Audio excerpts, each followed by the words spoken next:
Con decir que somos colegas, suficiente.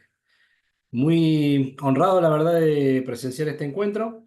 Voy a ir compartiendo pantalla un poquito como para hacer mérito al tiempo de todos los presentes y entender por qué también estamos hoy en este evento con esta temática, que un poco va de la mano de una propuesta que me pidió Ana Manzanares de la regional. No sé si se alcanza a ver bien la pantalla que estoy compartiendo.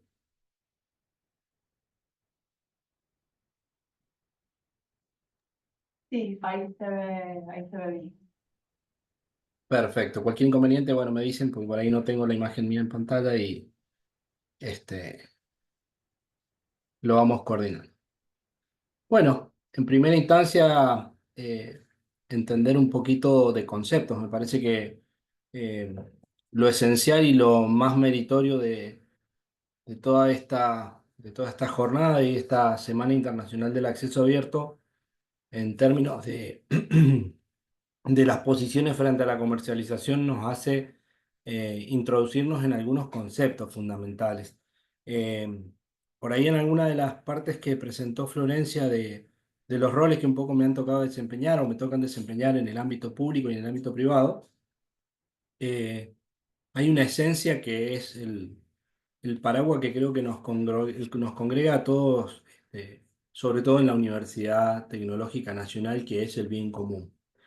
Eh, Puntualmente, tenemos que entender que el acceso abierto implica la disponibilidad de recursos, pero por sobre todas las cosas entender cuál es el rol de las academias y esto en base a los producidos, cómo llegan y cómo abordamos el desarrollo económico de las regiones, que están relacionadas con este título, ¿no?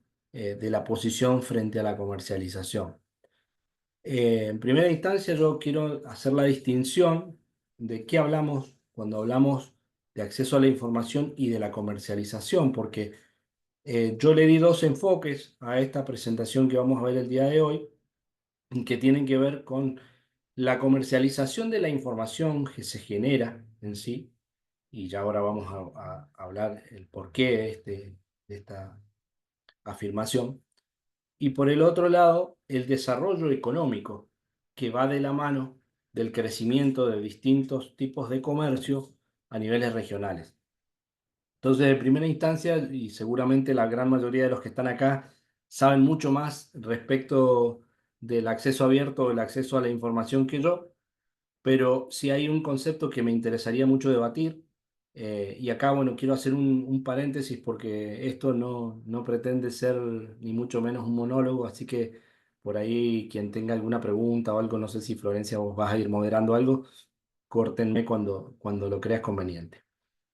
Eh, Acá yo he puesto en pantalla que el acceso abierto es fundamental para la democratización o para democratizar el conocimiento y potenciar el desarrollo social y económico de las comunidades. ¿De qué hablamos cuando hablamos de democratizar el conocimiento?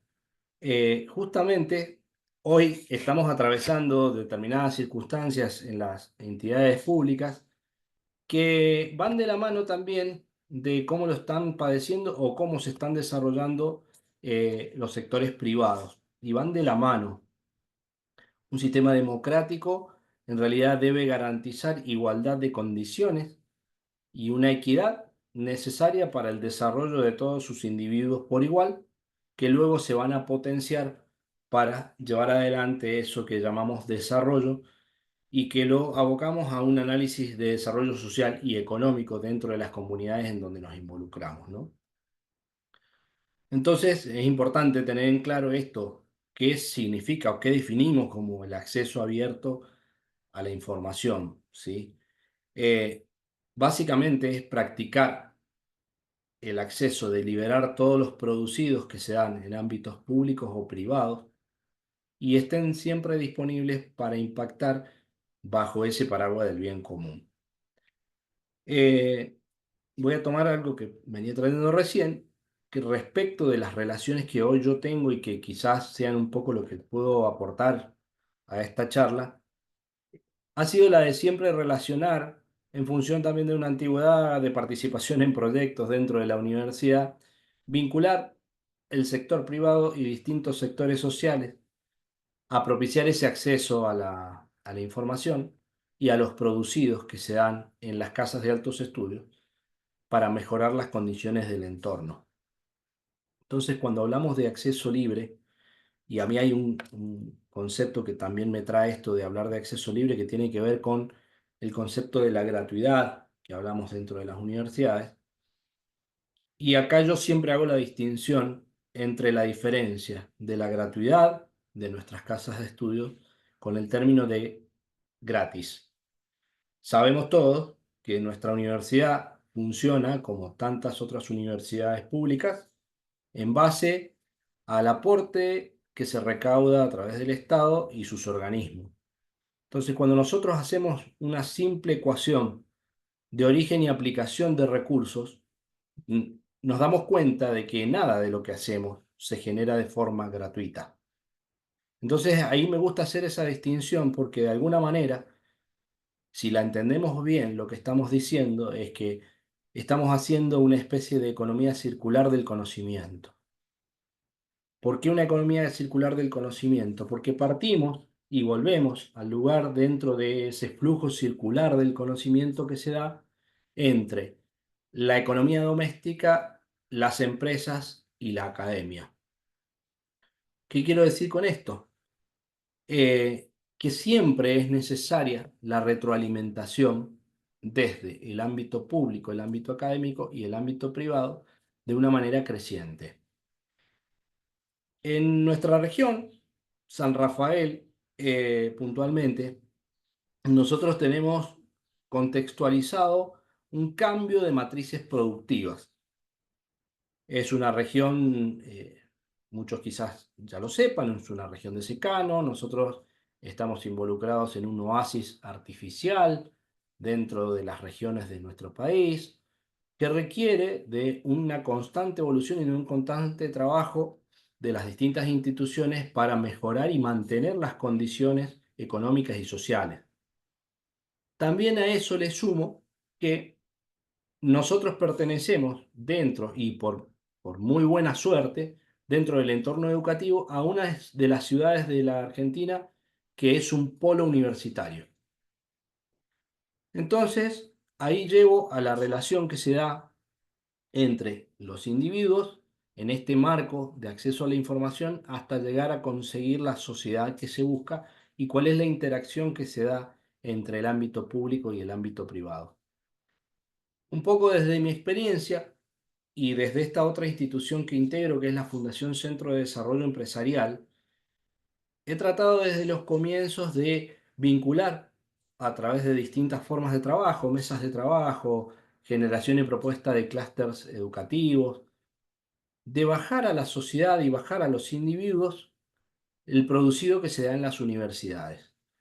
Y hoy, un tema común, un tema corriente, el acceso a la información, pero créanme que en lugares como el nuestro, creo que por ahí debe haber alguien de acá de San Rafael, seguramente Ana está ahí entre el público y no me va a dejar mentir, somos muy nobles en cuanto al acceso de los producidos universitarios o de los producidos de la academia, volcados a los sectores públicos productivos y privados productivos. Nosotros, como región, yo siempre digo que somos un pueblo que está creciendo y transformándose en grande ciudad productiva, en una gran ciudad productiva. ¿Qué quiero decir con esto? No es desmerecer el término de pueblo, sino que estamos muy acostumbrados a ver el acceso a la información como en un escalón demasiado alto para el correr o para el común y corriente de nosotros los mortales que transitamos las vías de estas ciudades.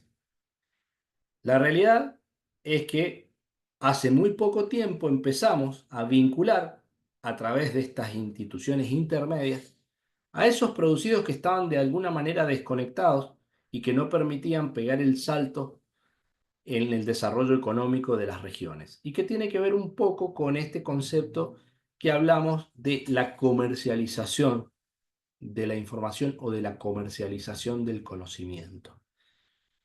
La comercialización del conocimiento, quiero también distinguir, no necesariamente vamos a estar hablando de un intercambio de materia económica, ¿sí? Pero si esa comercialización es saber llevar desde el lugar donde se produce o desde la institución donde se produce a una aplicación real de ese conocimiento. Entonces, quería, eh, quería básicamente que nosotros nos introdujéramos en este modelo que es el de cualquier sociedad, partiendo desde el individuo, a los grupos que conforman ese individuo, y que luego a través de ese acceso a la información y ese enriquecimiento nos va a llevar a mejores instituciones que dicten una sociedad más ordenada. ¿Sí? No sé, tengo algo. Bien. Ahí te leí, Ana, que estás ahí en el. No tenía abierto el chat. Bueno, entonces, dicho esto, y con este enfoque, es que a mí me interesa trabajar mucho respecto de cómo nosotros tenemos un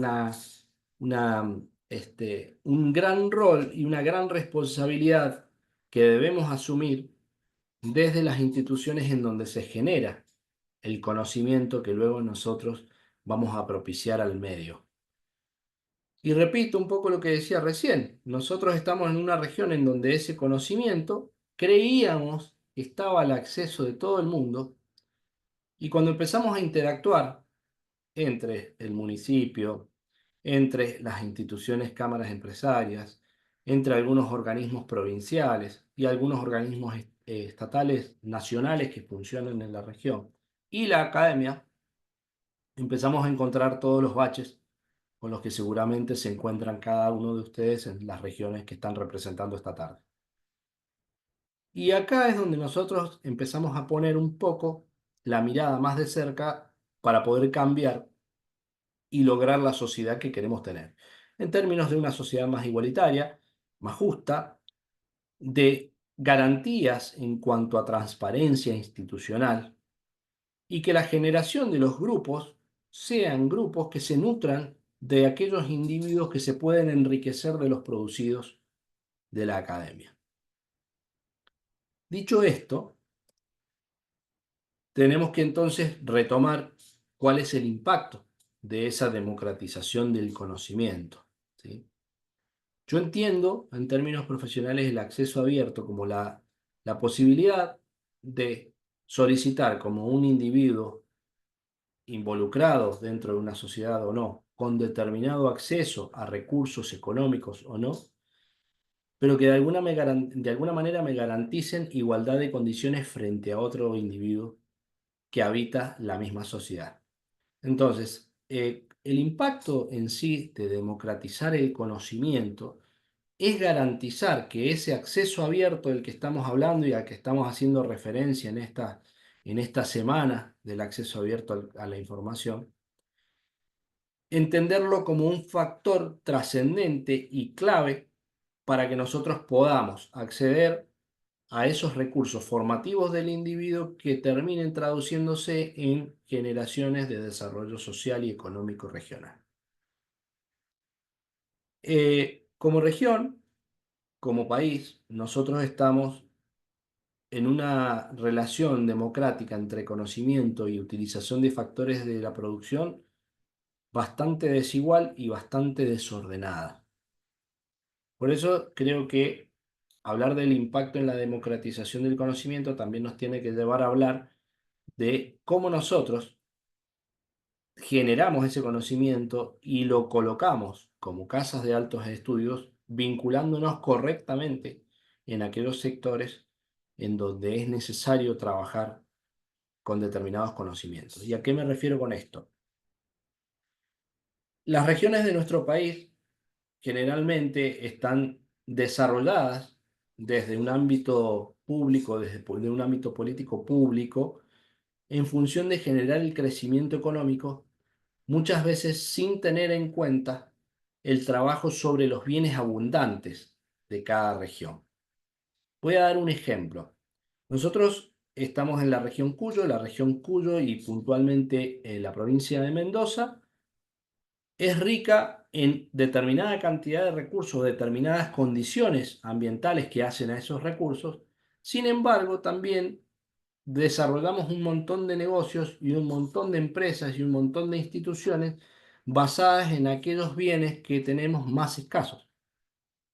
Entonces creo que el impacto de democratizar el conocimiento tiene que ver también con la distribución que hagamos de ese conocimiento desde la investigación y desde la vinculación en las universidades para los sectores que realmente deban trabajar en función de la disponibilidad de recursos. Por ejemplo, la zona sur de Mendoza es una zona que tiene gran cantidad de recursos mineros, tiene una gran escasez de recurso hídrico, tiene una gran extensión en secano y una de las principales actividades que se ha dado con una cierta estabilidad en términos económicos a lo largo del tiempo es la ganadería de zonas áridas, la ganadería de secano. Sin embargo, nosotros trabajamos el desarrollo en el comercio, el turismo, la vitivinicultura y algunas otras actividades que tienen carácter agrícola o derivadas de la agricultura. Sin embargo, cuando yo analizo la incidencia de las investigaciones que hacemos y los recursos que se disponen para generar conocimientos para llevar adelante estas actividades, considero que muchas veces estamos haciendo un mal uso de esos recursos. Entonces sí los estamos democratizando en ponerlos disponibles en las regiones, pero no estamos concentrando el trabajo en sí o el recurso en sí para generar un mejor impacto social y económico que desarrolle esas regiones. Porque justamente en términos de agricultura, por ejemplo, nosotros hoy estamos transitando a nivel provincia un tema importante que es eh, el paro de un sistema de lucha o de mitigación contra el granizo. Seguramente habrán leído últimamente los medios, un tema bastante controversial para nosotros porque es un sistema de protección que básicamente lo que nos hace es darnos una cierta seguridad probada por estudios de investigación de muchos años, dentro de los cuales está la Universidad Tecnológica involucrada a través de distintos profesionales desde hace muchos años, repito, en San Rafael y en Mendoza Toa, y nos encontramos con que uno de los principales factores que más se afecta cuando desaparecen este tipo de sistemas es la agricultura y que también está ligada a la escasez de agua. Sin embargo, si yo me siento a revisar proyectos de inversión productiva de, por ejemplo, finales de carrera, de ingeniería o de algunas otras carreras afines, me voy a encontrar un montón de producidos que están basados en aquellos recursos que tenemos más escasos en la región y que no contemplan muchas veces estos factores que al sensibilizar esos proyectos son de alta incidencia. Entonces creo que deberíamos hablar de democratización del conocimiento, pero también abocarla a esa democratización del conocimiento a realmente distribuir los recursos en la generación para aquellas áreas en donde disponemos de abundancia de recursos a niveles regionales. Esto de alguna manera también genera eh, un acceso igualitario a los recursos en función del desarrollo que se necesita para cada región. De alguna manera lo hemos analizado nosotros a través, tengo la suerte de haber generado a través de una vinculación con las universidades y la Fundación SEDE un observatorio económico y social que de alguna manera va sondeando esto que les estoy comentando y que tiene que ver con cómo nosotros a través de los producidos que proponemos de las casas de altos estudios o de la academia eh, impactan en el desarrollo. Y la realidad es que cuando nosotros nos abocamos a trabajar sobre esos recursos que son abundantes por regiones, conseguimos un mejor acceso de aquellas personas o de aquellos entornos que están más vulnerados en términos económicos, en términos sociales, y que pueden acceder a esa formación, a esa capacitación y a volcar el conocimiento que van adquiriendo a través de ese acceso abierto de una manera mejor aplicada. Entonces, eso en términos de acceso igualitario a los recursos, que es lo que planteo ahí en pantalla, creo que para mí es lo que más contribuye a generar un conocimiento de carácter inclusivo, ¿sí? Que propicia, de alguna manera, poder trabajar sobre este espectro de ámbito de recursos más abundantes, que propicia el hecho de poder acceder de forma abierta a los conocimientos y poder traccionar entre aquellos individuos que tienen menos posibilidades de acceder y aquellos que tienen la suerte de acceder a la información y al conocimiento, reducir estas brechas educativas. ¿Cómo se genera?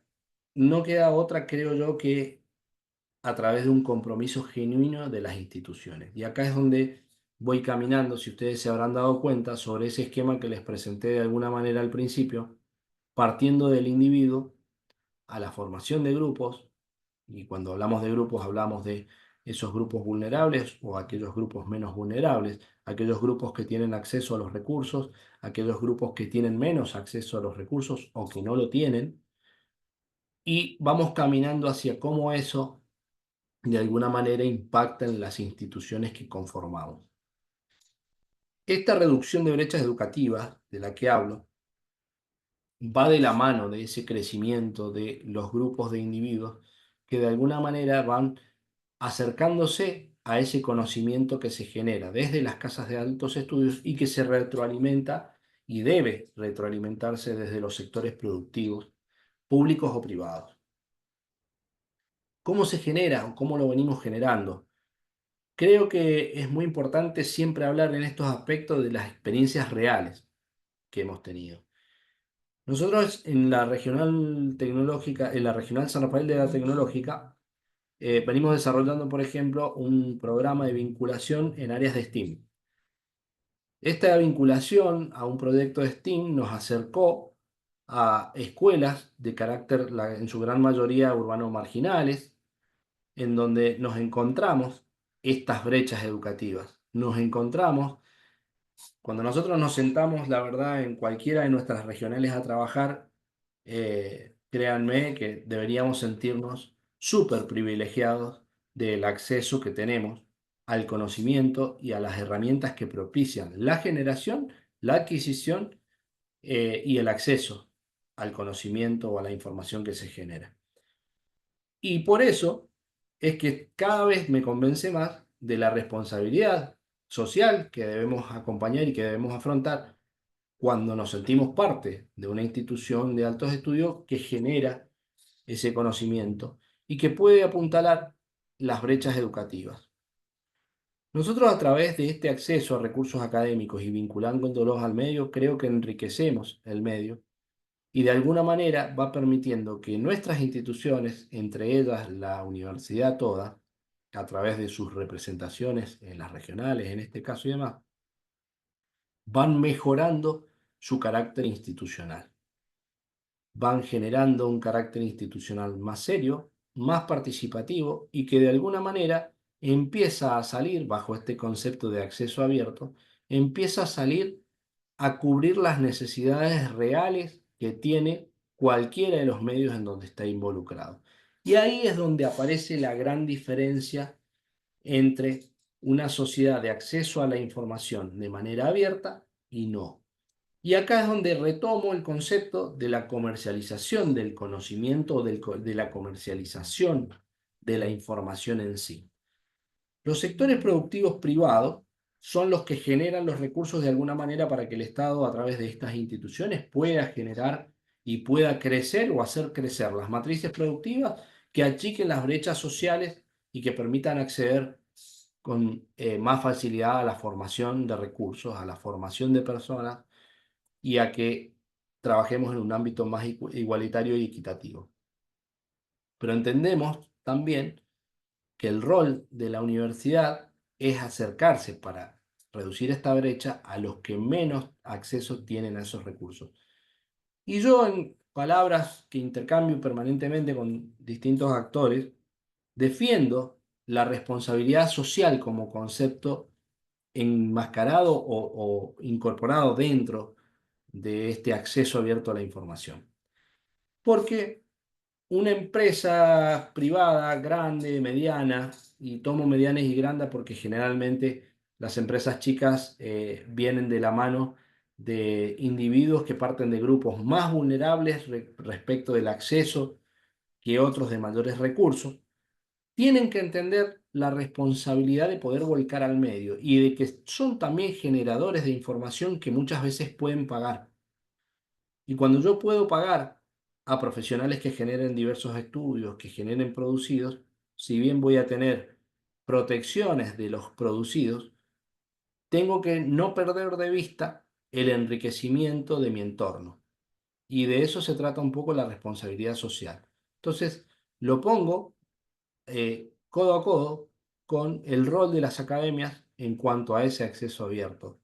Porque de alguna manera nuestras instituciones o las instituciones donde estamos involucrados, como es el caso de la tecnológica, han sabido hacer esa lectura y han sabido reclamar a los sectores que la generación se haga de manera conjunta y que el acceso a la formación y a la información se haga de manera conjunta a sectores que tienen gran disponibilidad de recursos, empresas que tienen gran disponibilidad de recursos y que de alguna manera propician una mejor utilización de los recursos del presupuesto de la universidad. Entonces, el ayudar o reducir estas brechas educativas de la mano del acceso abierto a la información lo tenemos que ver como una gran responsabilidad detrás de los roles y de las sillas que cada uno de nosotros ocupamos, si queremos realmente lograr un impacto en una sociedad más justa, más igualitaria, más segura, con mejores condiciones para generar la comercialización de sus producidos. Esto habla de generar realmente un desarrollo económico y social de las regiones.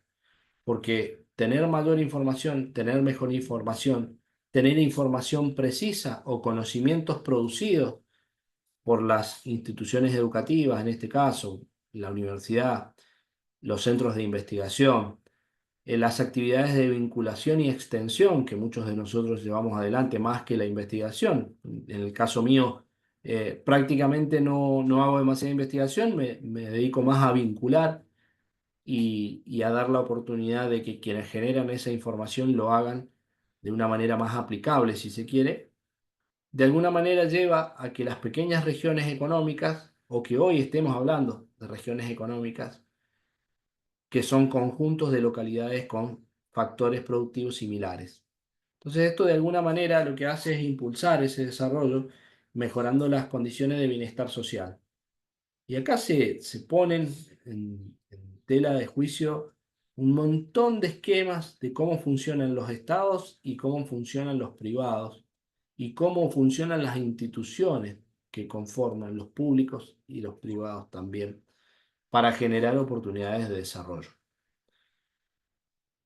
Me gustaría hacer por ahí una pregunta, si estás de acuerdo, Florencia. ¿De qué entienden ustedes por la palabra desarrollo?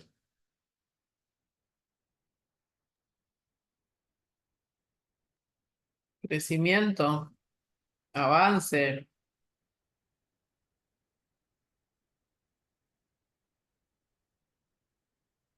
¿Qué más? Buena la palabra avance. innovación. Bien, me gusta. ¿Qué más?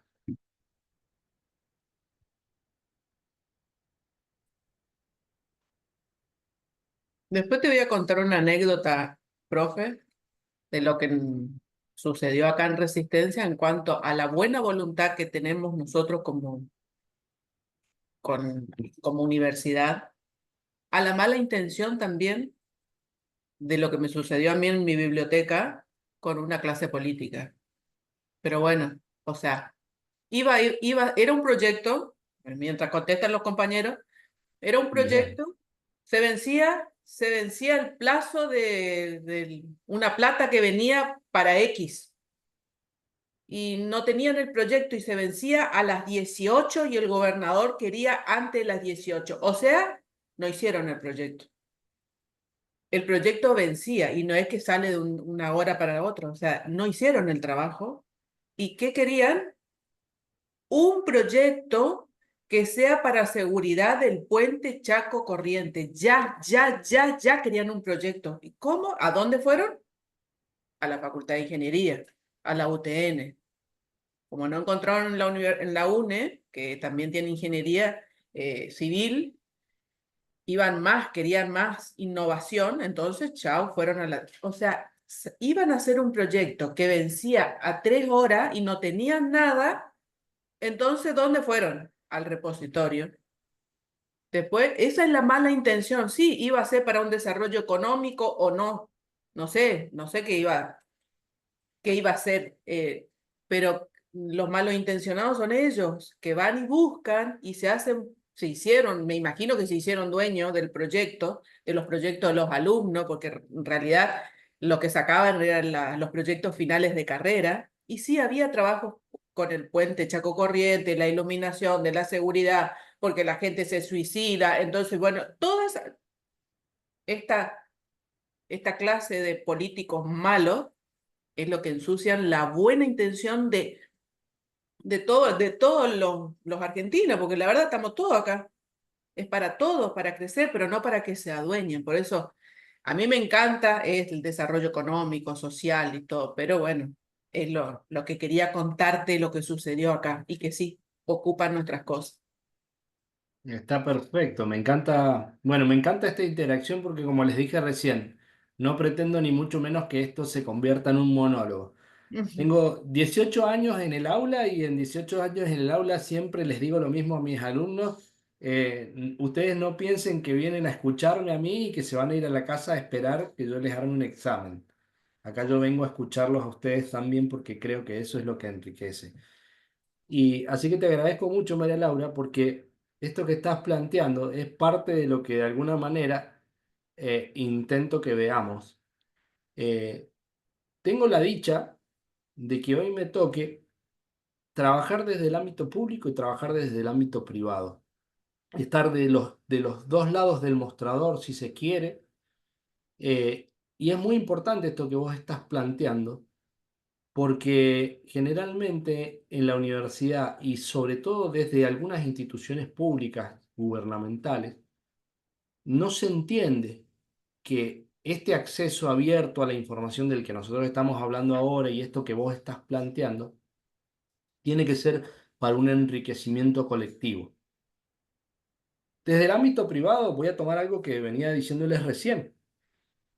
Yo creo que aquellos privados que tienen las posibilidades de pagar profesionales, de generar estudios de investigación. En el caso nuestro tenemos empresas, no tenemos en nuestra región tanta cantidad de grandes empresas, pero tenemos algunas grandes empresas que apuestan a la formación, incluso fundando escuelas, ¿no? Escuelas de formación técnica que luego traban acuerdos con nuestra universidad, lo cual es muy interesante. Pero también tenés muchos funcionarios que no cumplen el verdadero rol de funcionarios y que ven en la universidad o en la generación de esos proyectos de finales de carrera la mano de obra barata en la generación de proyectos y conocimiento. Así es.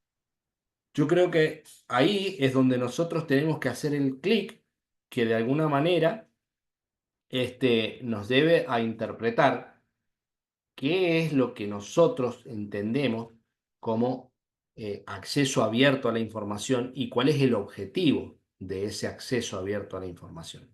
Porque acá viene otro tema a colación de esto que vos estás planteando.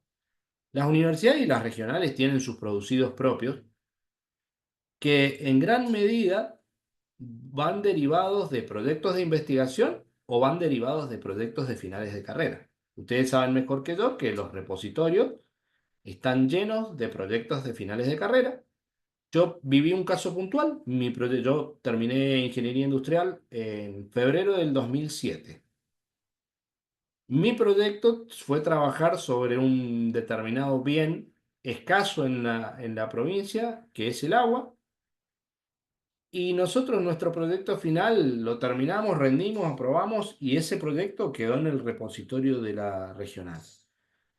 Muchos años después, cuando yo me incorporo después de concursar una asignatura, me enteré, como quien no quiere la cosa, que había gente que andaba queriendo vender el proyecto de mi final de carrera.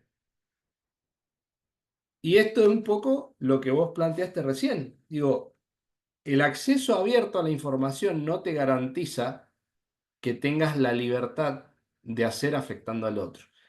Y acá es donde viene la actitud que tomamos frente a la información, frente al conocimiento, cuando nos olvidamos del otro y lo hacemos a nivel individual o cuando queremos mejorar las instituciones. Y me parece que acá, esto lo voy a defender creo que hasta el día que me muera, el paraguas del bien común es el que te debe aspirar y es el que dista los individualismos. Yo tengo un gran amigo letrado que siempre me habla de bien común y él me dice lo siguiente: vos tenés que entender que el bien común te aspira. Cuando hablamos de bien común estamos hablando de la institución y estamos hablando de la institución o de las instituciones que conforman la sociedad. Entonces, si tenemos una mirada estratégica menos egoísta de lo que hacemos, sin duda el impacto es positivo. Pero también tenemos que saber que eh, tenemos la potestad, gracias Marta, no estaba la ley. Por eso también el hecho de que no exista elementos de protección a veces implica que cualquiera puede tomar cualquier proyecto, cualquier investigación y hacer la suya. Más o menos creo que va por ahí lo que pusiste en el chat. Sí es importante que dejemos huella y para dejar huella es necesario entender que somos esos individuos que hemos tenido de alguna manera más suerte que otros en acceder al conocimiento y enriquecer, y tenemos la responsabilidad de enriquecer y garantizar la transparencia de las instituciones. Y garantizar la transparencia de las instituciones también es golpear la puerta y reclamar cuando es necesario reclamar. ¿Sí? Esto es como más o menos una cuadra insegura y tenemos al vecino que va y reclama y hace las denuncias cada vez que hay un hecho delictivo y tenemos al vecino que se oculta detrás de la cortina y después lo único que hace es opinar sobre seguridad. Digo, ¿cuál es la responsabilidad de cada uno en igualdad de condiciones? Me parece que el respecto del conocimiento es más o menos la misma. ¿Sí? Entonces, sí, es bueno este llamado de atención que vos estás trayendo, María Laura, a través de lo que contaste, porque creo que también es necesario que nosotros sepamos poner un stop cuando lo tenemos que poner, sobre todo teniendo la responsabilidad del manejo de las informaciones que se generan o del conocimiento que se genera, sobre todo en la universidad. ¿Sí? Entonces, si alguien que quiera hacer algún otro aporte, eh, estaba leyendo algunos de los conceptos de desarrollo que pusieron por acá y que me gustan mucho porque van todos de la mano y permiten armar de alguna manera un concepto bien cohesionado, si se quiere, ¿no? Tecnología me pone Ana por acá, sinergia, innovación y compromiso. No hay desarrollo económico y social si no hay una sinergia y si no hay un compromiso real, que es esto de lo que venimos hablando. Me parece también ahí interesante lo que plantea Laura, porque habla de que el desarrollo como proceso de mejora apunta a la mejora continua y me parece que de eso se trata cuando hablamos nosotros de crecer individualmente y luego crecer institucionalmente para ser una mejor sociedad. Entonces, creo que están un poco conectados estos términos y me parece que por ahí, no, por ahí va, por ahí estamos entendiendo el concepto hacia dónde quiero llevarlo, ¿sí? Bien, voy a continuar con la presentación que no me deja pasar. Vamos a irnos de nuevo a la pantalla. Bien. Eh, Me voy a empezar a meter un poquito más en cómo esto del acceso a la información, ¿sí? Que es de alguna manera lo que nos va vinculando al medio, genera este impulso en las economías locales. Voy a repetir algo que decía recién. yo lo tomo y he abordado este acceso a la comercialización del conocimiento, y tómenlo entre comillas la palabra comercialización, como se lo decía recién, porque hoy me toca la responsabilidad de presidir un centro de desarrollo. Y ese desarrollo, ustedes bien lo nombraron recién, es un conjunto de sinergia entre distintos factores del conocimiento y de los recursos aplicados para que nosotros realmente podamos impulsar un desarrollo económico. ¿Y por qué hablo de impulsar un desarrollo económico? Porque el crecimiento y la generación de mejores oportunidades y mejores conocimientos desde la academia van directamente ligados al desarrollo económico de las regiones.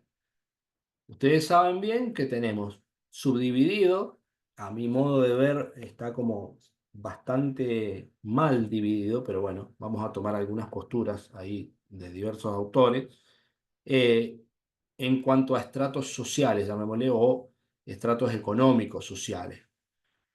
Y yo creo que nos deberíamos olvidar un poquito de catalogar a las personas por el lugar económico que ocupan o el lugar social que ocupan en función de la economía y mejorar las condiciones del entorno que garanticen la igualdad de condiciones. No sé si me entienden. Entonces, eso lo generamos dando una libertad de acceso a los recursos académicos facilitados a través de esto, de los procesos de investigación y la vinculación con los emprendimientos que se desprenden de esa investigación y de esa extensión que hacen nuestras casas de estudio. Entonces, en un centro de desarrollo como el que me toca encabezar en este momento, miramos muy de cerca esta interacción, miramos muy de cerca la disposición de recursos, la disponibilidad de los bienes escasos y la disponibilidad de bienes abundantes para ir a golpear la puerta desde los sectores privados a los sectores generadores de ese conocimiento y poder aplicarlo de mejor manera.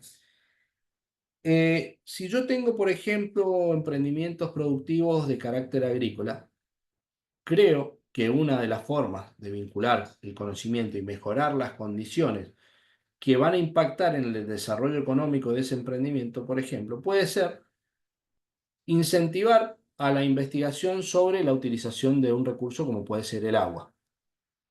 Nosotros tenemos, para nuestra zona, es un bien escaso, es un bien fundamental, ustedes saben, en todas las regiones para la generación de vida, pero sobre todo también para la generación y desarrollo de actividades productivas. Entonces, ¿cómo vuelco o cómo genero un impacto social y económico real a través de la localización del conocimiento? Vinculando a la academia, vinculando a los pedidos de investigación y vinculando a la capacitación y formación de las personas que integran esos emprendimientos. Entonces, yo si tengo gente que trabaja la tierra, si tengo gente que se dedica a desarrollar riego, tengo que ir a la academia a solicitar que las líneas de investigación que se generen estén apuntadas a un manejo más eficiente de los factores escasos y a un mejor aprovechamiento, una mejor utilización de aquellos factores productivos que son más abundantes. Entonces, en la región de San Rafael Mendoza, ¿de qué me serviría a mí trabajar proyectos de investigación, no sé, de desarrollo vehicular, si nosotros no tenemos infraestructura, no tenemos sectores que estén desarrollados en cuanto, por ejemplo, a la fabricación de vehículos? Si económicamente, como región, tenemos otra disposición de bienes abundantes para trabajar. Entonces, si hacemos esto desde la universidad o de los sectores generadores del conocimiento, estamos distanciándonos de la aplicación real que necesita el individuo que integra los distintos grupos que impactan en la sociedad en las que están inmersas estas casas de estudio. Entonces, sí creo que el impulso a las economías locales está dado por justamente facilitar ese acceso a la información abierta, generar los nexos entre los recursos disponibles y la generación de conocimiento que lleva a cabo las casas de altos estudios. Y esto de alguna manera va a permitir que el privado pueda utilizar de una forma más controlada y de una forma más eficiente los conocimientos que se generen, y lo va a hacer a través de un efecto de derrame en la sociedad a través de las personas involucradas en dichos sectores productivos, ¿sí? Eso, en mi punto de vista, es un gran mejorador de las economías regionales. Hace no muchos años hemos empezado a hablar de economías regionales, pero por qué hablamos de economías regionales? Porque justamente hoy estamos viendo que tenemos zonas estratégicas en función de la disposición de recursos. En nuestra provincia, en Mendoza, tenemos una gran disparidad entre la disposición de recursos de la mitad de la provincia hacia el sur y de la mitad de la provincia hacia el norte. Y también las afecciones y también los sistemas de mitigación de riesgos y demás, podríamos enumerar un montón de factores, son diferentes, incluso dentro de la provincia. Entonces es necesario regionalizar la utilización de factores. Y para regionalizar la utilización de factores, créanme, es más que necesario generar el conocimiento y el análisis que pueda propiciar esta diferenciación de factores regionales.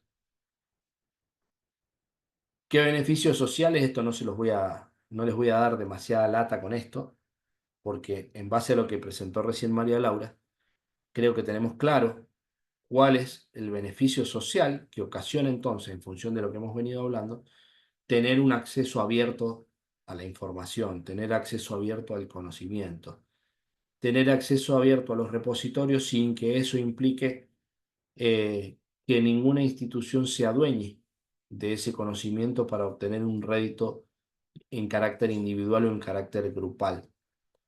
Entonces, el principal beneficio, y por eso también nombré la interacción con distintos órganos de educación inferior a la universidad, como la vinculación a través de las STEAM, de las ciencias duras, o llevar la vinculación de la universidad a primarios y secundarios, es tan importante porque de alguna manera es imprescindible que la academia no se desvincule del medio que nutre luego al capital humano que va a llegar a esa universidad, para que ese capital humano que llega a la universidad, y hablo de capital, no recurso, ambas lo distingo, incluso no me gusta mucho hablar de capital humano porque generalmente se tergiversa el término y se lo toma como un recurso más, y en realidad estamos hablando de las personas bajo una posibilidad de acceder al conocimiento y la responsabilidad que eso implica en términos sociales. Entonces, cualquier acceso a la información siempre tiene que tender a mejorar las condiciones del medio y a mejorar las condiciones de aquellos habitantes que no pueden llegar a acceder, pero que sin embargo pueden mejorar sus calidades de vida a través de las soluciones que le aporta el conocimiento generado, ¿sí? Esto es bienestar colectivo. Para mí, hablar de acceso abierto es la transformación o el medio de la transformación justamente para lograr un bienestar colectivo, fortalecer las comunidades, priorizando el bien común, ¿sí? Bueno, acá me gustó esto de sentirse honrado, respetado y valorado, porque de alguna manera es una de las cosas que opacan a la generación del conocimiento y a la transmisión del conocimiento. Y después tiene un impacto en que la generación del conocimiento se limita y muchas veces no se nutren a esos repositorios de conocimiento. Es tan importante entender que como individuos tenemos un gran rol social, y sobre todo cuando tenemos la posibilidad de acceder a las casas de altos estudios, que muchas veces el hecho de sentirse valorados o de sentirse respetados dentro de una comunidad educativa hace que hagamos o tomemos actitudes que nos van alejando un poco de la realidad social, de alguna manera. ¿Por qué lo traigo esto? Porque en realidad hay un concepto que se olvida fácilmente el ser humano y que es la humildad.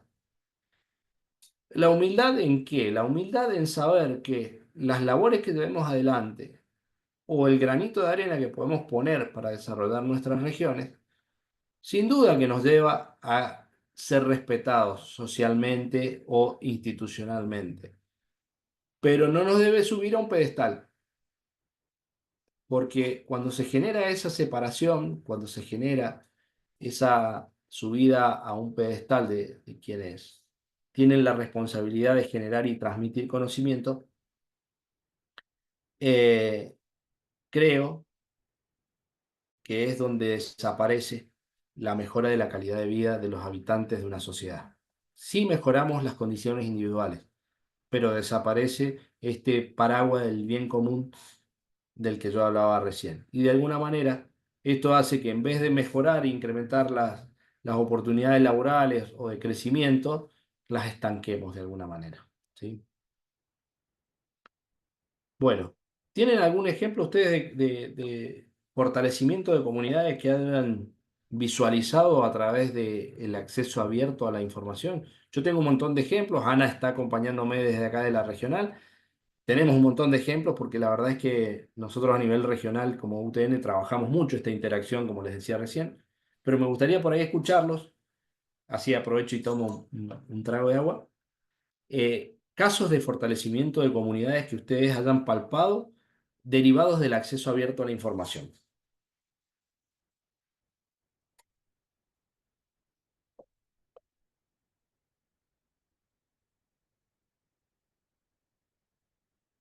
Alguno debe haber.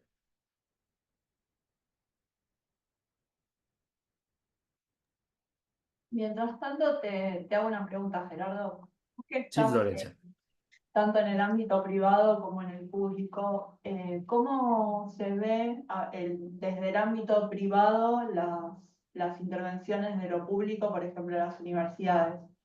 O sea, tienen en cuenta las investigaciones que se hacen, piden investigaciones a las universidades, ellos mismos desarrollan investigaciones de acuerdo con sus necesidades. ¿Cómo es el vínculo de lo privado en relación con eso? Es muy interesante, Florencia, lo que estás preguntando.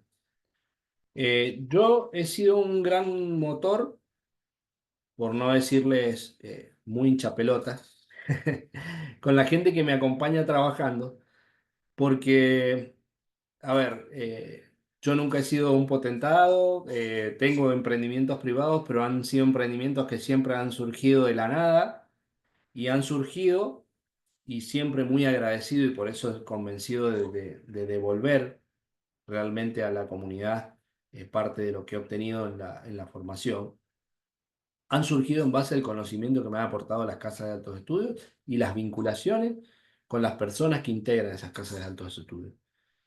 Eh, Puntualmente, en nuestro sector, yo reitero, soy muy hincha pelota con zapatero a su zapato. Entiendo que si nosotros disponemos de determinadas condiciones sociales, de determinadas condiciones de distribución de recursos, sería ilógico que el sector privado vuelque recursos a, por ejemplo, te voy a dar un ejemplo porque lo he vivido de cerca, contratar profesionales extranjeros para realizar determinados estudios sobre factibilidades de proyectos, teniendo las posibilidades de generar los lazos con instituciones académicas que le propicien investigación sobre determinada temática y la generación de conocimiento afín. Entonces, puntualmente, nosotros en la Fundación Centro de Desarrollo, lo que hemos y venimos trabajando mucho, no te creas que hace mucho tiempo, son conceptos que han estado muy estancados, el acercamiento entre el sector privado y las universidades, ¿sí? Pero lo que propiciamos hoy es que, en base a esa disposición de recursos, a las ideas muchas veces de inversión de los privados y de generar unidades de negocios que lógicamente impactan en la generación de puestos de trabajo, en el crecimiento regional, en el aprovechamiento de recursos, lo que hacemos es vincularlos a la universidad para que sea la universidad la que a través de las mejores herramientas pueda hacer investigaciones aplicables de una manera más eficiente a las actividades privadas.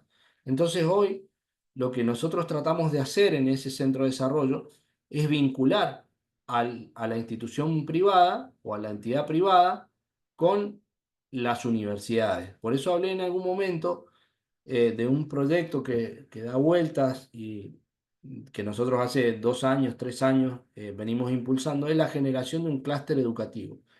¿Cuál es el objetivo? Y lo hicimos desde una institución que agremia a privados, que junta a privados, ¿no? Como es una cámara empresarial.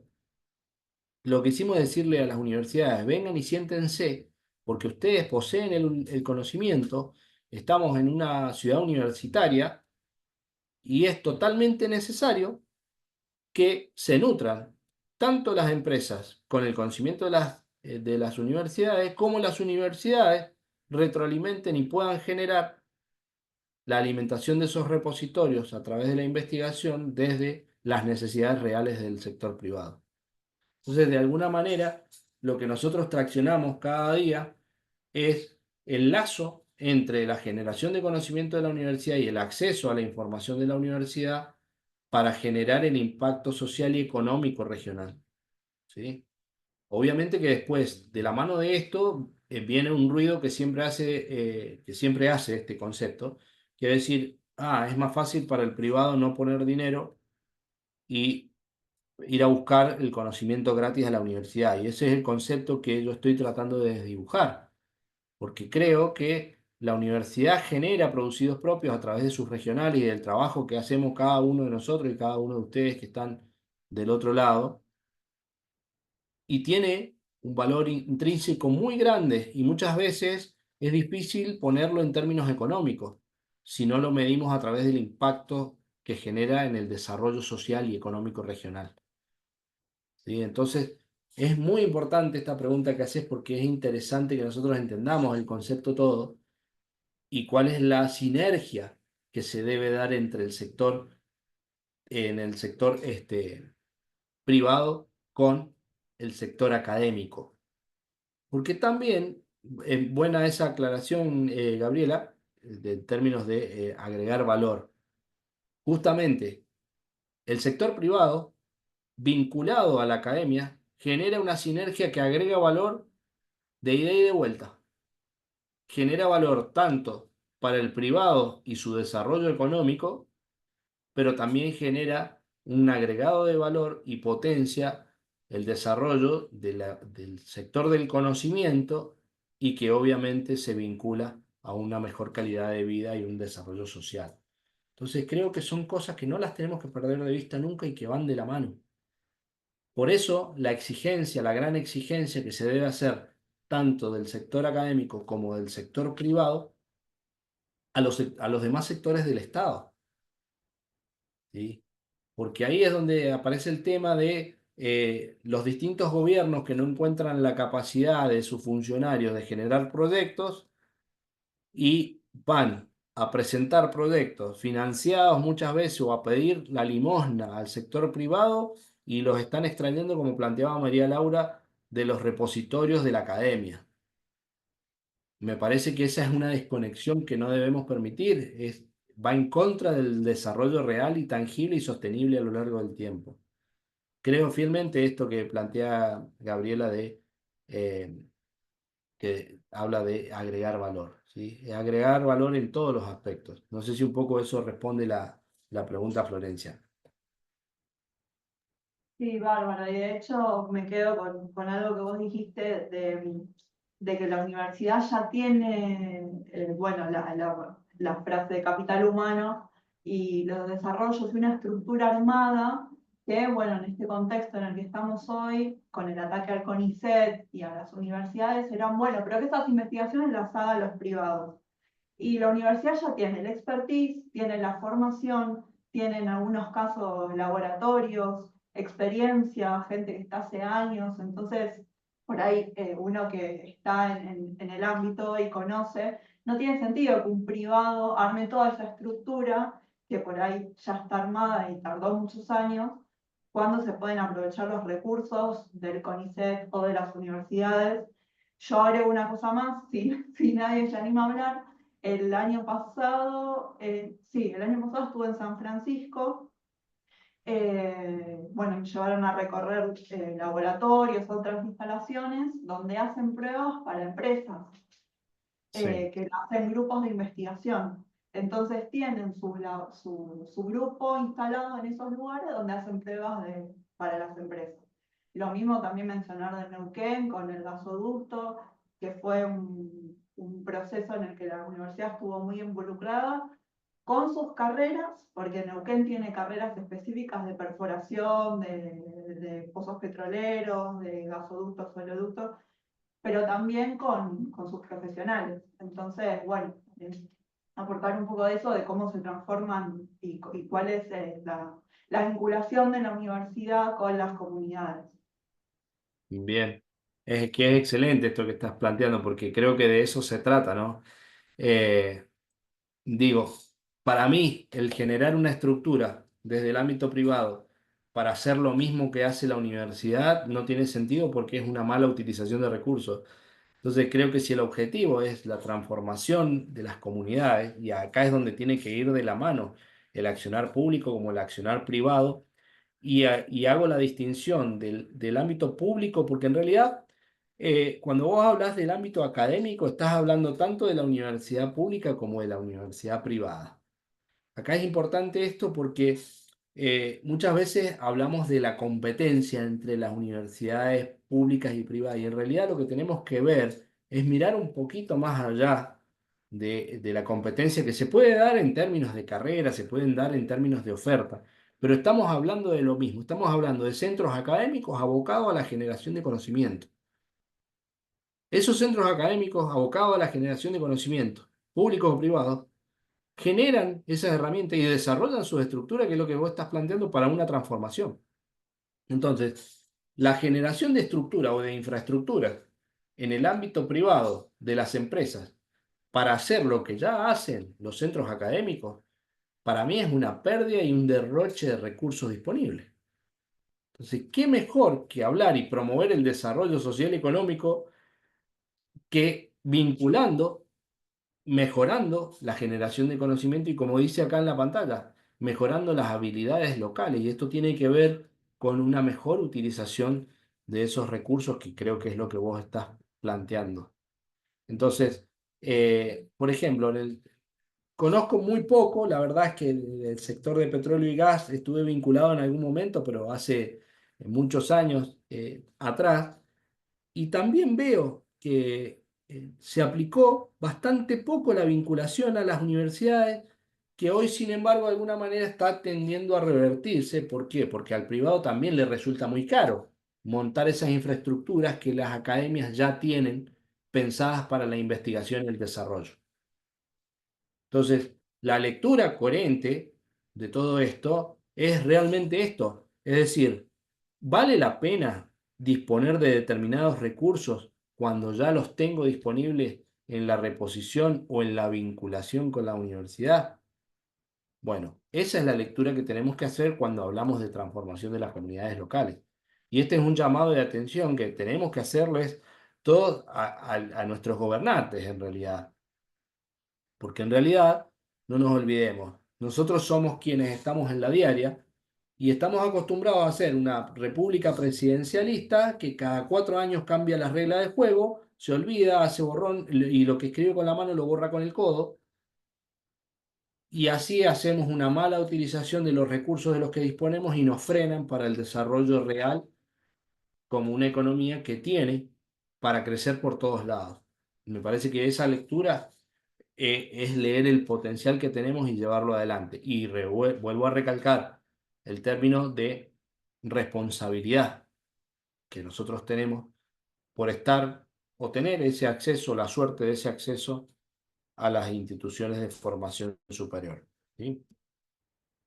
No sé cómo estamos de tiempo, pero bueno, para no irlos aburriendo tanto, por ahí voy a contar algunos casos de ejemplos que estuve encontrando por ahí que me parecen interesantes, porque de alguna manera es donde nosotros vemos realmente, cuando miramos las instituciones sociales, miramos distintas instituciones de nuestros medios, vemos que realmente ese acceso permite y mejora la calidad de vida de los habitantes, que en definitiva se traduce después en algo que a mí me gusta mucho, que mide la Organización de Naciones Unidas, seguramente ustedes lo conocen, que es el índice de la felicidad humana. ¿Lo conocían? ¿Alguien que no lo conocía?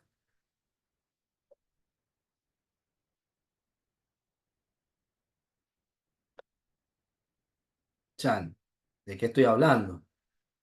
Bueno, el índice de la felicidad humana mide de alguna manera exactamente, José, el índice de la felicidad humana o el índice de Gini, de alguna manera lo que hace es medir el grado de satisfacción de los habitantes en función de cómo se desempeñan sus instituciones y cuál es el impacto en la mejora de la calidad de vida que tienen las mismas. Así se los he resumido. En otro momento, si quieren, podemos ir a los repositorios. Yo podría ir a los repositorios de cada uno de ustedes eh, y podríamos armar un lindo debate sobre esto. Y me parece trascendental porque de alguna manera cuando ustedes ven a la gente por la calle contenta, la generación de empleo genuino, la desaparición por ahí de la queja constante o de la preocupación, mejor dicho, constante de los habitantes, es donde uno empieza a ver que si la gente está feliz de alguna manera o la gente está contenta de alguna manera, es porque las instituciones están haciendo y cumpliendo el rol que tienen que cumplir. ¿Sí? Entonces, acá tomé algunos ejemplos, después los pueden investigar para verlos un poquito, pero por ejemplo, un proyecto interesante fue en el Museo de Arte Moderno de Buenos Aires, ¿sí? En la generación del Laboratorio de Artes Visuales, con proyectos que tienen que ver con el acceso para aquellas personas que tienen capacidades diferentes, por ejemplo. Y esto hace que distintas políticas a través de la investigación y a través de la generación, puedan vincular sectores y puedan impactar positivamente, en este caso, en la participación y en la inclusión de determinados sectores a un acceso al que aquellos que no tenemos, por suerte o desgracia, muchas veces, una determinada capacidad diferente, podamos vincular y generar un bienestar para el otro. ¿Sí? Después, vamos a ver qué otros ejemplos había puesto por ahí. Tengo un par de...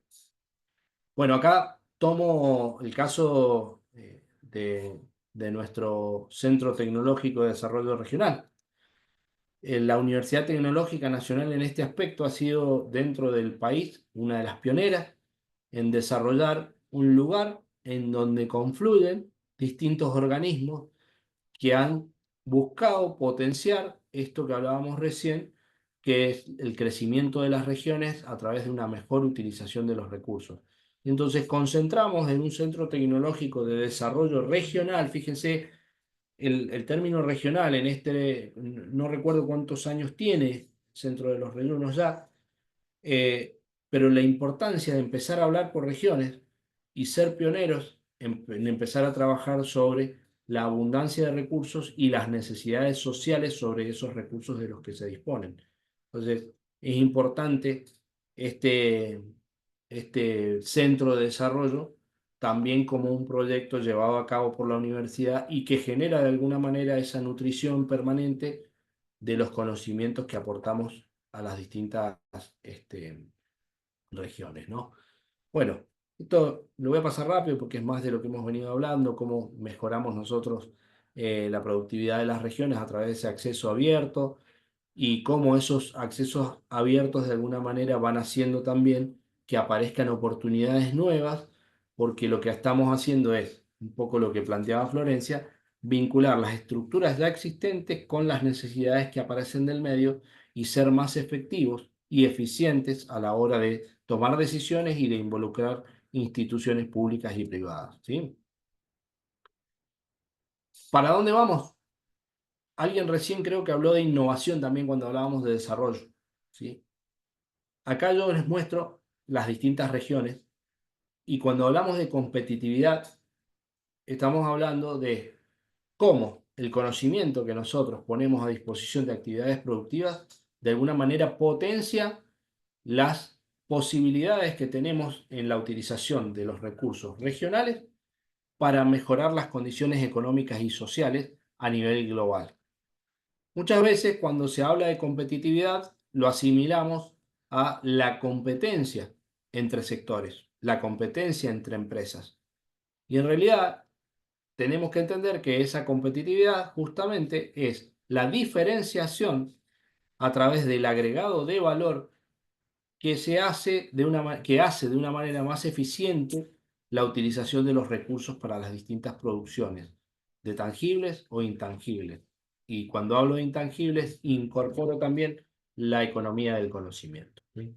Entonces, el camino es pensar en la innovación, en los sistemas y en el mejoramiento de los sistemas de generación de conocimiento y de acceso al conocimiento que potencien la competitividad de las regiones en función de los factores y de los bienes abundantes de que disponen.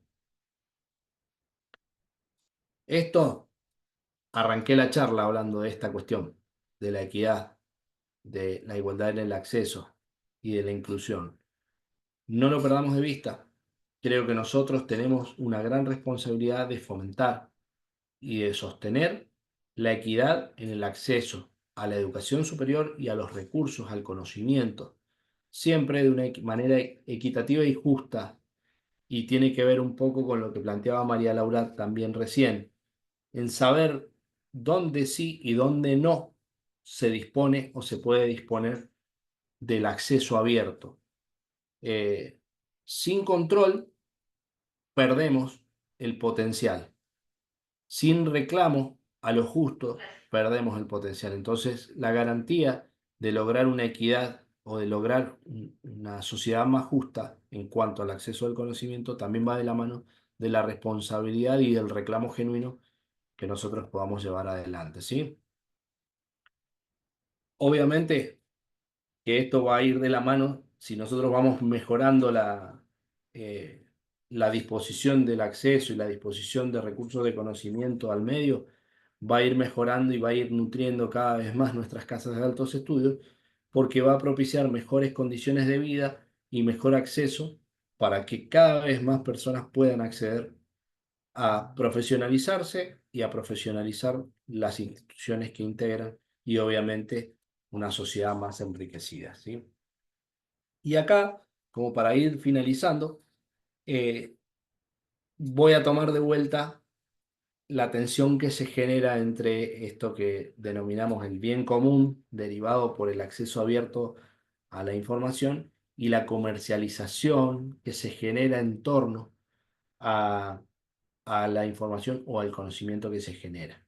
Creo que de alguna manera vamos a sintetizarlo porque recién Florencia planteó algo que tiene que ver con la disposición de recursos o la disposición de infraestructura para generar conocimiento o intercambiar a través de la vinculación las infraestructuras ya existentes con ese conocimiento y cómo impactan en el bien común. ¿Cuándo perciben ustedes en las regiones en donde están involucrados y desde los sectores involucrados si realmente lo que están haciendo desde un punto de vista de conocimiento, generación o administración del conocimiento impacta o no impacta en el bien común? Pueden no repetir quienes han hablado. Hay voces que no hemos escuchado hoy.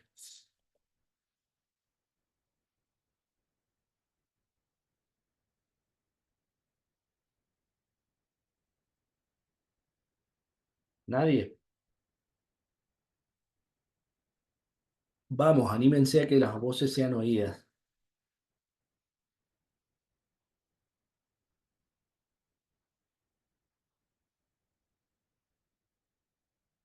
Bueno, sí, ahí vamos a ver quién respondió.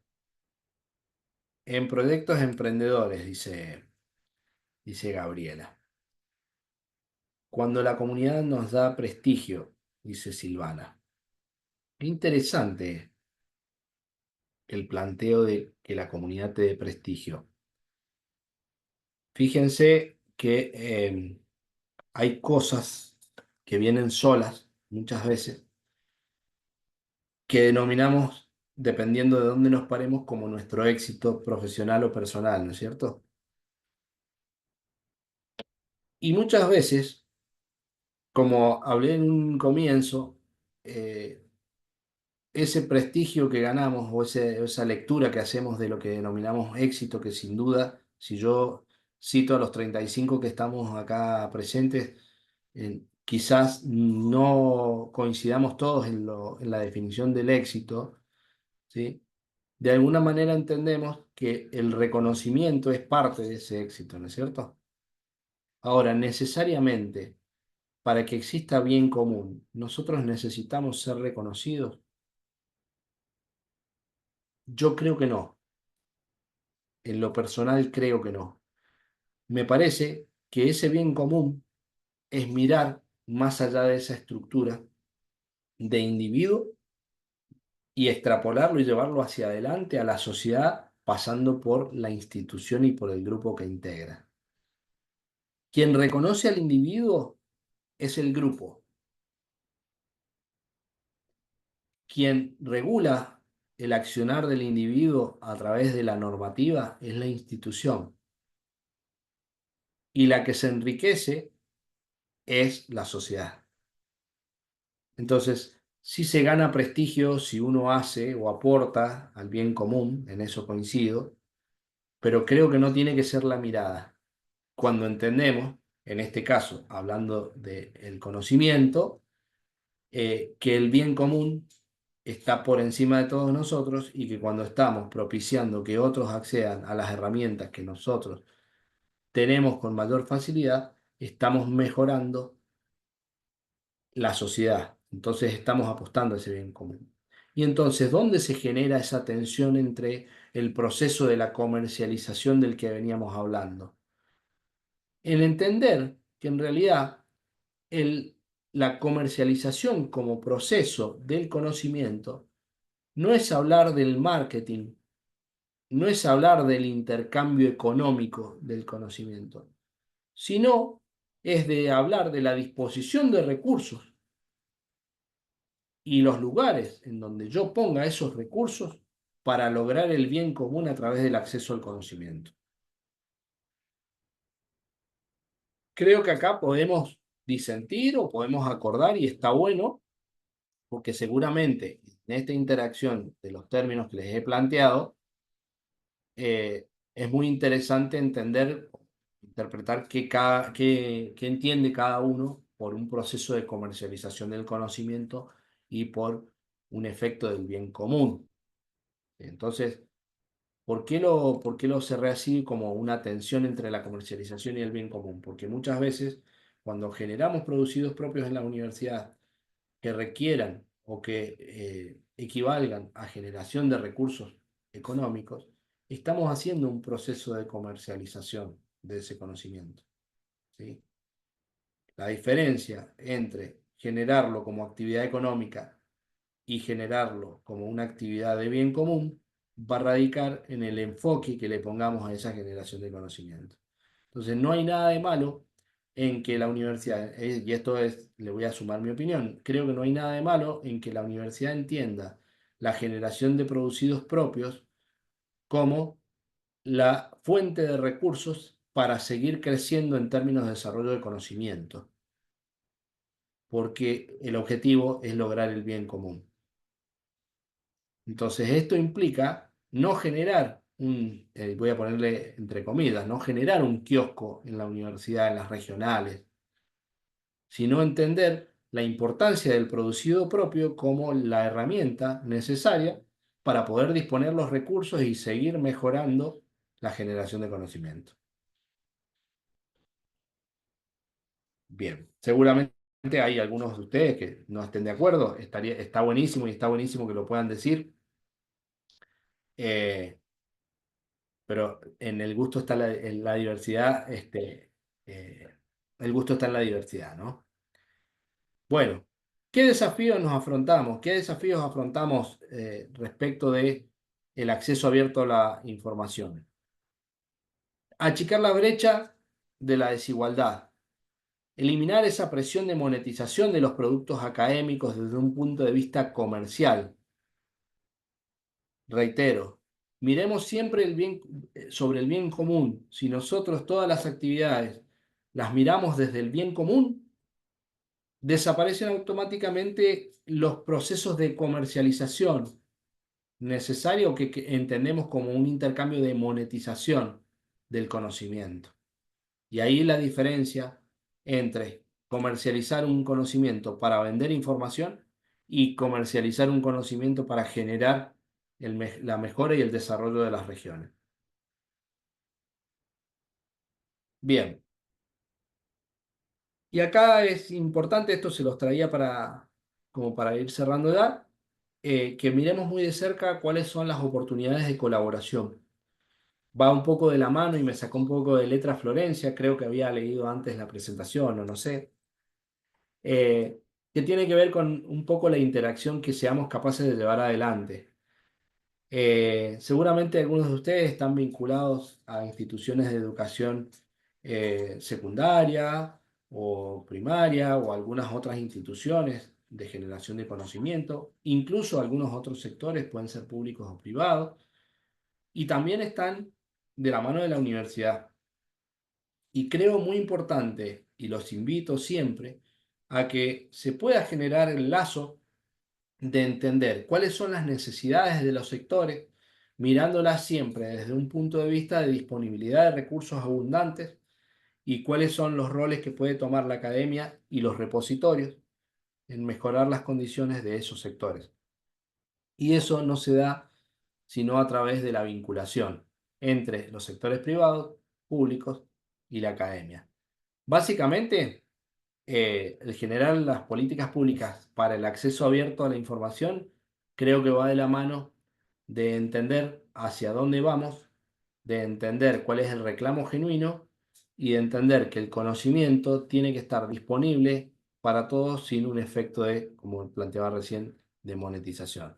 Entonces somos todos, de alguna manera, responsables de generar y reclamar las propuestas de políticas públicas que garanticen ese bienestar colectivo a través del acceso abierto a la información. Bueno, acá no quisiera abrir debate, en realidad, porque si no nos podríamos extender un montón de horas, pero sí es necesario pensar esto, ¿no? Pensar cómo estamos posicionados actualmente, y esto no quiero hacer ninguna distinción de color político ni partidista, ¿eh? Muy por el contrario, siempre mirándolo desde un punto de vista objetivo y estructural, mirando siempre a largo plazo. Evaluar qué tan eficientes estamos siendo, cuál es el rol que cumplimos y cómo nosotros tenemos que reclamar para mejorar el desempeño de los lugares que ocupamos y de los recursos de los que disponemos.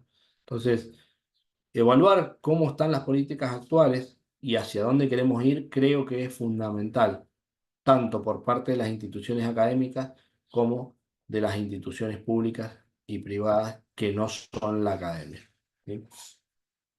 Bueno, casos de estudio, bueno, les dejo ahí el link a través, no sé si Florencia después por ahí querés compartírselos, pero bueno, les he puesto algunos ejemplos de cómo se ha logrado a través del acceso a la información y de la inclusión, el mejoramiento de regiones. Y uno de los principales que puse acá fue cómo Brasil dio un giro, a pesar de que todavía le falta mucho, dio un giro en su desempeño económico y en su desempeño social en términos de instituciones políticas, abriendo las puertas de la academia, abriendo las puertas del conocimiento. Es muy interesante de ver porque creo que para nuestras regiones, que son constituidas por países que aún estamos en vías de desarrollo, tenemos que mirar muy de cerca. Así que, bueno, los invito por ahí a que indaguen un poco acerca de esta, estos casos, ¿sí? Por ahí se van a encontrar algunos otros como la iniciativa OpenAIR en Europa, de acceso abierto a datos de investigación y publicaciones y cómo mejora esto las condiciones en las empresas y que lógicamente se vuelca a un mejoramiento productivo. En la India también tienen casos similares. Y bueno, simplemente contarles rápido, así en 2 minutos, qué hemos logrado nosotros de esta vinculación desde el lugar que ocupo y que presentó Florencia. que la Fundación Centro de Desarrollo Empresarial. Eh, Puntualmente nosotros hoy estamos abordando el desarrollo de políticas sectoriales de un parque industrial y de políticas públicas que acompañen el desarrollo y la utilización eficiente de factores como recursos acuíferos y recursos minerales y potenciación de aquellas actividades que están basadas en bienes abundantes a través de la vinculación con las instituciones académicas. Entonces creo que un gran caso de éxito que hemos tenido ha sido el de la generación de nuevas unidades de negocio que están dentro de un paraguas de incubación de empresas, pero que van de la mano de la vinculación con las universidades a donde nosotros les solicitamos, tanto a la Universidad Tecnológica como a la Universidad Nacional de Cuyo, la Universidad de Mendoza por los privados, Congreso, MASA, todas las casas de altos estudios, que hemos podido sentar en una mesa común dentro de esta fundación sede para que realmente aporten y no hagamos lo que planteó Florencia, perdón Florencia, te he tomado la letra, no se genere una inversión en vano en recursos que ya existen. Tenemos la suerte nosotros en nuestra región de contar con una ciudad que es una ciudad universitaria. Entonces, ¿qué sentido tendría si nosotros le proponemos como centro de desarrollo empresarial a nuestras empresas que monten sus estructuras de investigación, si ya pueden utilizar las herramientas con las que se cuentan desde la academia? Entonces, ¿cómo hemos nutrido nosotros, por ejemplo, el Observatorio Económico y Social? En este caso, nosotros tenemos en Fundación Sede a partir de este año una vinculación con la Universidad Tecnológica para generar indicadores regionales. Hablamos mucho de inflación, por ejemplo, pero nosotros en nuestra región de San Rafael no conocemos cuánto es el índice de precios al consumidor regional. Somos una ciudad turística, generalmente una de las ciudades más caras del país para vacacionar, creo que ha ido modificándose en el tiempo, pero no lo conocíamos. Bueno, a través de una vinculación con la Universidad Tecnológica, nosotros tenemos trabajando en el observatorio actualmente algunos alumnos de ingeniería que están desarrollando su práctica profesional en generación de indicadores que luego van a ser provistos y van a quedar en los repositorios abiertos, tanto de la universidad como del observatorio de la fundación. Esas son un poco las lecciones que nosotros hemos aprendido y queremos sostener a lo largo del tiempo desde la Fundación Sede en un ámbito colaborativo, entendiendo la necesidad de la apertura en el acceso a la información. Así que bueno, creo que si no hay preguntas o si no hay alguien que quiera interactuar o contarnos alguna experiencia, es todo lo es todo lo que les puedo aportar por ahora.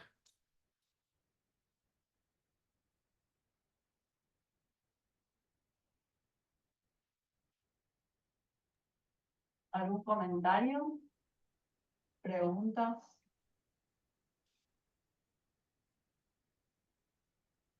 Tan tímidos hoy.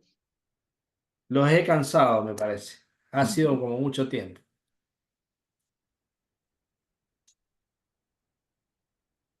Bueno, nuevamente muchas gracias Gerardo por interesarte en participar. Es bueno también tener la visión justamente de alguien que está en los dos mundos, ¿no? En el privado y en el público. Así que muy interesante la exposición. Bueno, un placer Muchas para mí. gracias, muchas gracias Gerardo por sumarte. Gracias a vos, Ana. Un cariño como siempre. Otro.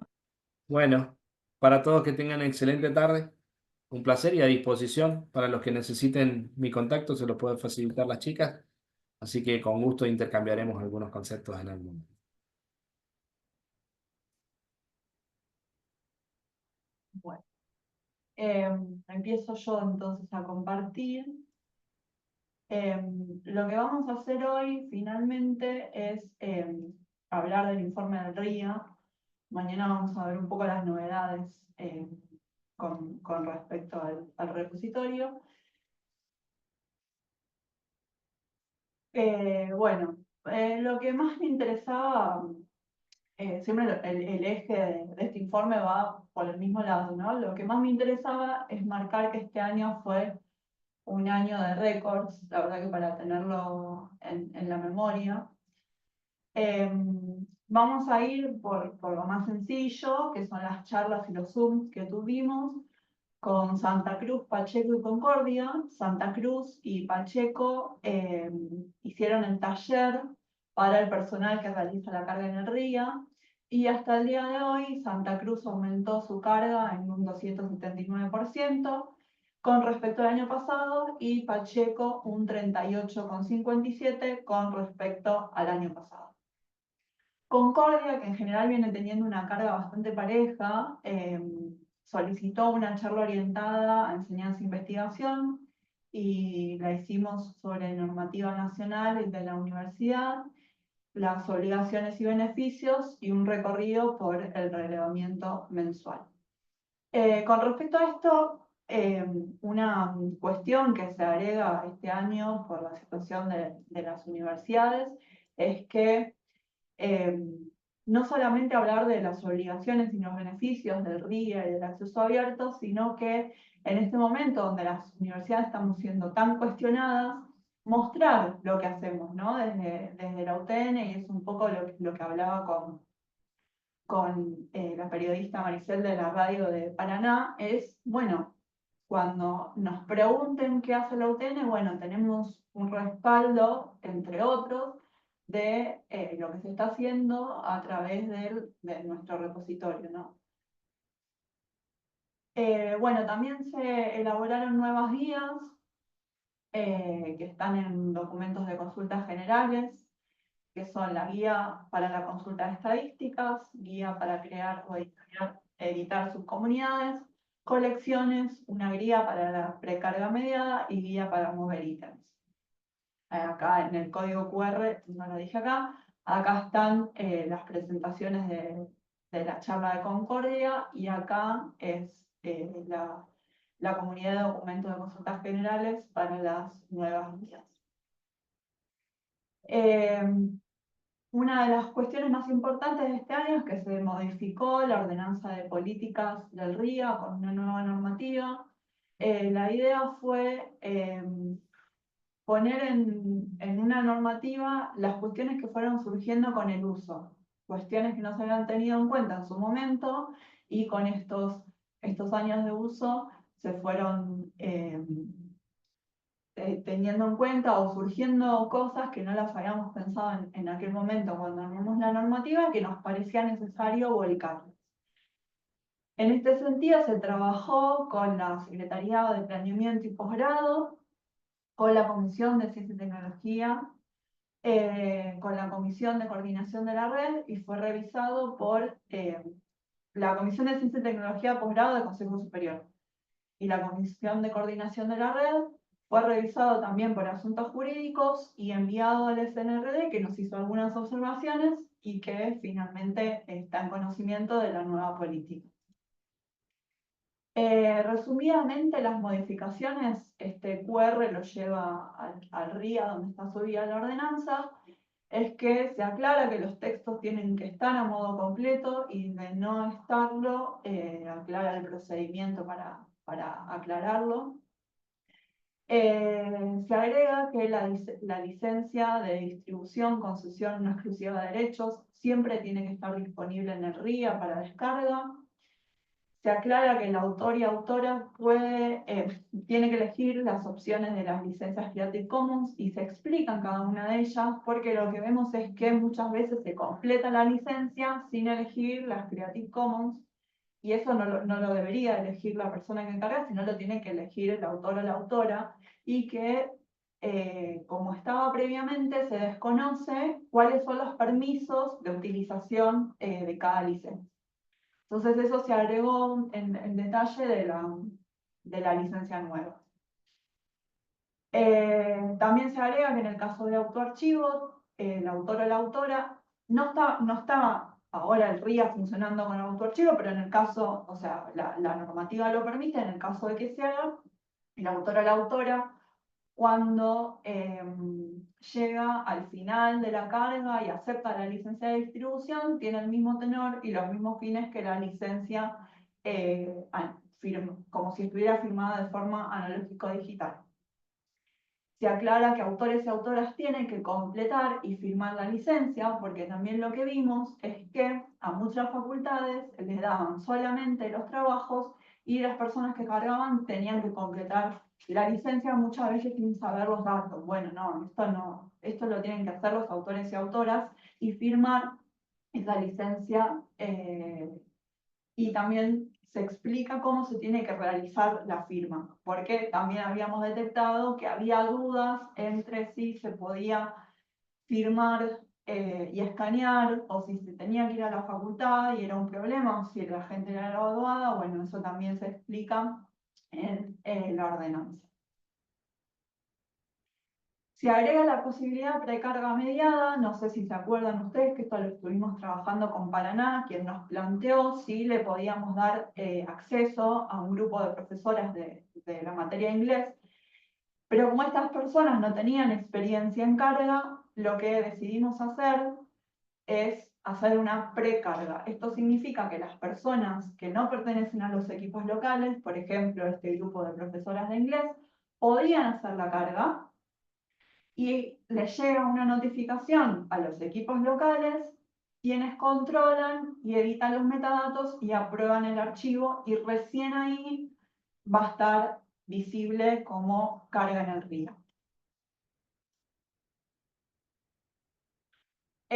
También se explica que en caso de haber coautores o coautoras, se sugiere que todas las personas firmen la licencia, y en caso de hacerla, puede hacerlo un solo autor o autora, pero quede clara que el resto de las personas se encuentran en conformidad con que esa persona firme la licencia. Entonces, para esto se agrega un punto nuevo al final de la licencia.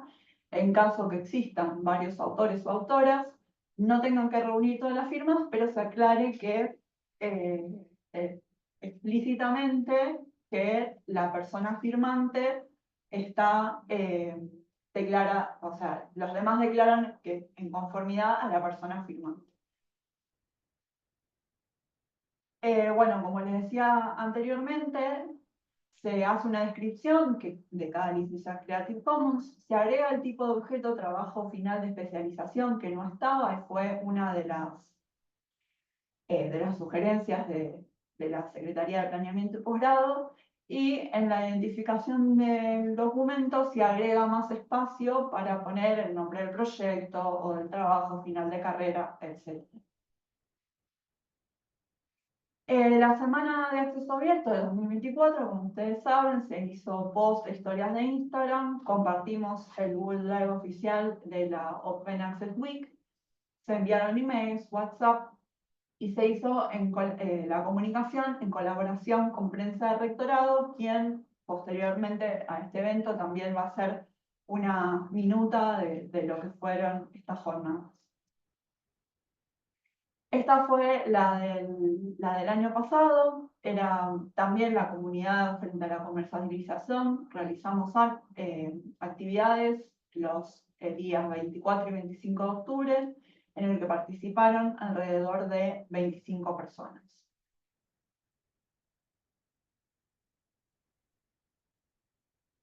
Bueno, los premios RIA, ustedes saben que se utilizan las estadísticas de uso y las estadísticas de búsqueda. Es un relevamiento que se hace de forma semestral, porque es el máximo plazo de las estadísticas automáticas que da el RIA. Las estadísticas de uso permiten ver los objetos digitales más visitados y la cantidad total de visitas. Las estadísticas de búsqueda permiten ver los términos más buscados y además ver la cantidad de búsquedas totales en el RIA. Entonces, los premios que otorgamos son autores y autoras más consultados, trabajos más descargados y autores y autoras con más objetos digitales que tienen depositados. En el mes de diciembre se difunden los primeros 3 de cada categoría y además el año pasado empezamos a hacer menciones especiales para algunas facultades regionales. Los más visitados fueron el Manual de Lenguaje Inclusivo y No Sexista, el Sistema Operativo Linux, que siempre viene estando en los premios RIA desde ya hace varios años, y producción de ácido fórmico. El autor y las autoras más buscadas fueron Bruhl, de Concepción del Uruguay, Marcisac de Córdoba y Eimer de Facultad Regional Córdoba. Y los autores con más objetos digitales depositados son Bruhl de Concepción del Uruguay, Marcisac de Córdoba y Eimer de Córdoba. Y las menciones que se hicieron a las facultades regionales fueron las facultades con mayor crecimiento con respecto a sus números del año anterior. Facultad Regional Mendoza tuvo un 316% de crecimiento, La Rioja con un 251% de crecimiento y San Nicolás con un 185% de crecimiento. Y las facultades regionales con mayor porcentaje de carga en el 2023, Mendoza, que tenía un 10,8% con respecto al 100% del repositorio, La Rioja con un 8,22% y San Francisco con un 7,31%. Y bueno, volviendo a lo que yo les mencionaba al principio, este año fue un año de récords para el RIA. Tuvo récords en relación con la cantidad de cargas de objetos digitales y la cantidad de búsquedas. Ya en el mes de agosto se superaron la cantidad de depósitos realizados con respecto al 2023, porque hasta ese momento, el año pasado era el año con más cargas, con 1.752 objetos depositados. Hasta el día de hoy llevamos 2.077 objetos digitales. Y lo que tuvimos muchísimo crecimiento en este año fueron las búsquedas. Esta fue una difusión realizada la semana pasada, si no me equivoco, la anterior, en conjunto con el área de prensa del rectorado, donde teníamos más de 7.200.000 búsquedas. Bueno, al día de hoy, las búsquedas son de 9,7 millones. El mes con más búsquedas fue el mes de septiembre, con más de 2.200.000 búsquedas. Más o menos entre 2015 y 2023 se dieron aproximadamente 2 millones de búsquedas. Y este año superamos los 7 millones de búsquedas. Todo este año fue un solo año, triplicó lo que más que triplicar, lo que fueron las búsquedas los años anteriores. Esto es importante porque cuando nosotros empezamos a trabajar con el repositorio, hablábamos constantemente de un cambio de cultura. Y un cambio de cultura que tenían que tener, no ustedes, las personas que están en biblioteca, porque fueron incluso ustedes quienes impulsan esto, quienes se formaron, hicieron los talleres, sino que había que trasladar esa importancia del acceso abierto a las personas que efectivamente producían, ¿no? A docentes, investigadores, investigadoras, graduados, graduadas. Y efectivamente lo que está demostrando todo este crecimiento que hubo un cambio de cultura, no solamente para depositar en el repositorio, sino también para recurrir al repositorio como una fuente de información. Bueno, acá ven las cargas totales de este año. Un detalle también que hubo es que, a diferencia de años anteriores, donde no todas las unidades académicas habían depositado, este año sí todas las unidades académicas depositaron en el repositorio. Eso es muy importante también para el crecimiento y demuestra este cambio cultural que hubo. Hasta el día de hoy, la cantidad de objetos digitales es de 8.812. Como les decía anteriormente, este año tenemos hasta el momento 2.077, que ya superó al año pasado. Y en este año tuvimos un pico de cargas en el mes de marzo de 573, al que le siguió abril con 406. Después se mantuvo más o menos lineal, ¿no? Las cargas se caracterizan un 57,11 en cargas de investigación, un 29,72 en cargas de carrera de grado y pregrado y un 13,17 en otras, como por ejemplo material institucional, material de cátedra, revistas, etc. Y bueno, algo que vamos a hablar mañana es la nueva versión de el Space. Nosotros ahora estamos usando la 5.1 que quedó obsoleta totalmente y TIC se encuentra realizando la migración a una nueva versión que es el Space 8. Así que eso lo vamos a ver bien mañana, cuáles son los cambios y las ventajas de tener esta nueva versión. Bueno, fui rápido porque no quería sacar más tiempo, pero bueno, si tienen algún comentario.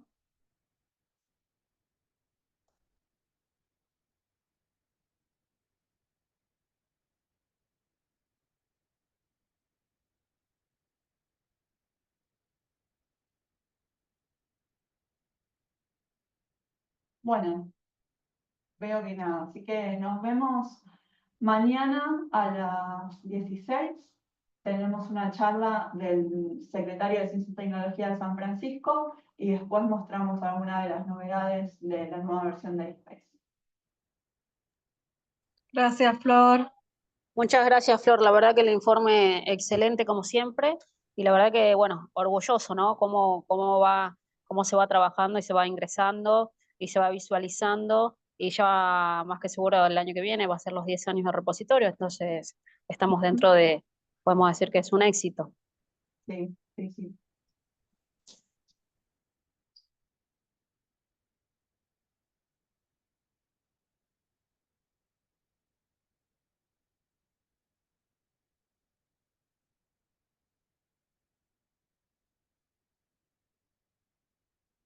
Marta, la ordenanza que decís esa es de posgrado, yo no redacto nada, la verdad, de posgrado. No sé si quieren mandar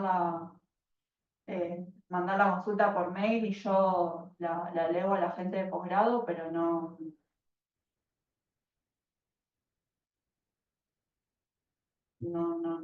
puedo hacer nada.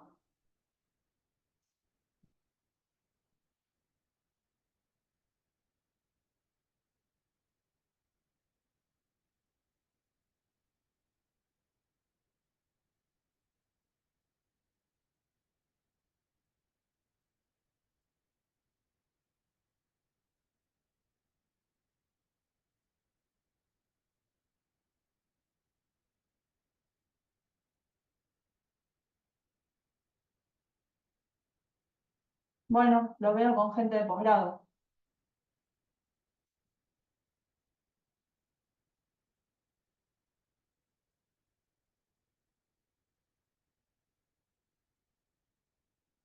Bueno, nos vemos mañana entonces.